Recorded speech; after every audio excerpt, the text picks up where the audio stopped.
आज ये वीडियो माध्यम देखा प्रतिदिन आम व्यवहार करथिबा डेली लाइफ रे आम व्यवहार करथिबा विभिन्न प्रकार जिनिस जेमिति कि टमाटो केचप हो आउ हनी हो विभिन्न प्रकार खाद्य पदार्थ केमिति प्रस्तुत करा जाए फैक्ट्री माध्यम रे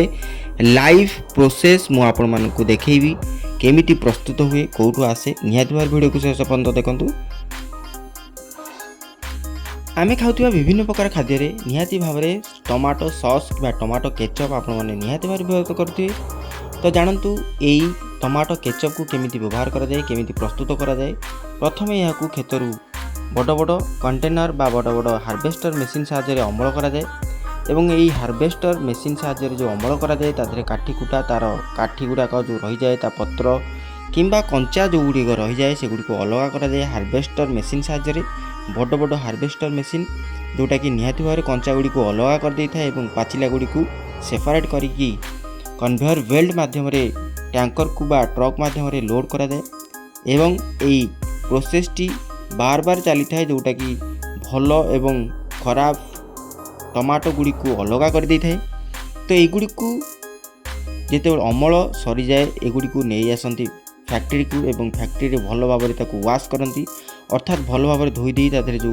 काठी कुटा रहा किंबा तादरे जो डांग गुड़िक रहा तार सफा करी कन्वेयर बेल्ट माध्यम एगुड़ी को पुनर्बार छड़ा जाए बॉइलिंग पॉइंट को जोटी कि यह निहाती भाव में गरम पानी रे याकू सफा करा जाए एवं बॉयल मध्य करा जाए एथिरे जहाँ थिबा तार डांग गुड़िक बाहर जाए एवं जो बॉयल रहा से बॉयल गुड़ी ऊपर चमड़ाटी को निहाती भाव ऊपर चमड़ा गुड़िक बाहरी जाए बा ऊपर जहाँ रहा तार खोलपा बाहरी जाए एवं यह कन्वेयर बेल्ट माध्यम निया जाए क्रॉस करने अर्थात ताकू मैश करिकी जो लिक्विड बाहर करने जोटा कि जो थी प्रस्तुत हो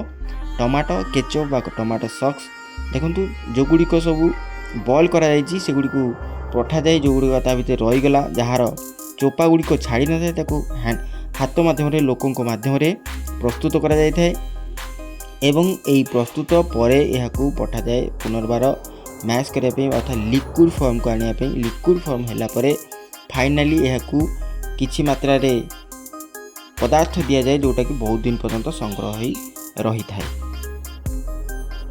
तापर देखंतु महू बा हनी केमिति तैयारी करा जाए आपण माने फार्मिंग करती जोठी फूल बगीचा थाए तारी पाखरे नहीं कि जो हनी अच्छी कि महूर फार्मिंग करा जाए याकू आर्टिफिशियली करा जाए था जोटा कि निजे प्रस्तुत करा जाए था तार छांचटी को एवं छांच प्रस्तुत पर एथिरे किछि महू माछी छड़ा जाए था जहाँ कि महू संग्रह करी से फूल बगीचा पाखरु महू संग्रह करी सेई छांच भितर आनी संग्रह करिथांती एवं संग्रह होला परे एगुड़ी को बाहर करा जाए जो गुड़िक केते मात्रा रे महू संग्रह होईची ताकू टेस्ट करा जाए देखि थांती एई भलिया महू संग्रह होता है फिजिकली ताकू नहीं जाती फैक्ट्री को एवं फैक्ट्री को नेला पर से छांच गुड़िक बा महू फेणा गुड़ी को सफा करा जाए था जोटा कि मेसीन साहाय्य ता ऊपर टोपर गुड़िक कढ़ा जाए था जहाँ भी लगी था ताकू कढ़ाला ताकू नहीं जाए पुनर्बार एक कन्वेयर बेल्ट माध्यम एक बॉक्स माध्यम को से बॉक्स माध्यम एगुड़ी को सबू हाथ में बा मेसीन प्रक्रिया रे ताकू घूरा जाए था घोरेबा फल एथिरे थिबा महू गुड़िक धीरे धीरे तल को खसी पड़े अर्थात गोटे पाइप जोगे गोटे कंटेनर रे एकाठी होता है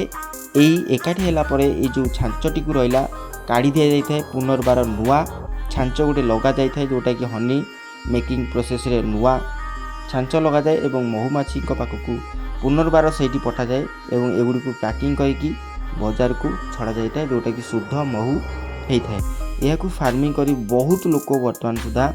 बहुत लोक फायदा नौचंती जोटा कि हनी निहाती भाव में प्रस्तुत करा जाउछि। एई भली भाव में आपण मानकू ए वीडियोटी केमिति लागिला वीडियोटी यदि भल लगी वीडियो को लाइक करने सहित चैनल को सब्सक्राइब करी बेल आइकन ऑन कर दिंतु ए भलिया इनफॉरमेशन ए भलिया वीडियो निहाती भाव में आपण पाखरे पहुँची पारिबो। रहउछि नमस्कार।